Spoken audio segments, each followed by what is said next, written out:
আপনি কি ধর্মটাকে ক্যাশ করতে চান? নির্বাচনের আগে হিজাব টিজাব পইরা হাতে তসবি।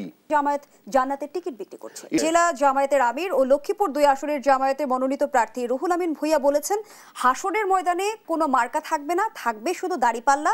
এই দাড়িপাল্লায় ভোট দিলে ন্যায় প্রতিষ্ঠিত হবে। এর আগে আমরা শুনেছি, অভিযোগ শুনেছে জামায়াত জান্নাতের টিকিট বিক্রি করছে। এটা যে বলছে, উনি যে বলছেন, তার চেয়ে খারাপ হইলো যারা আমলে নেয়। তার চেয়ে খারাপ আমি মনে করি যারা আমলে নেয়।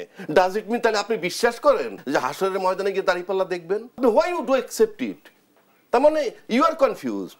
আপনি 100 ভাগ কনফিউজ।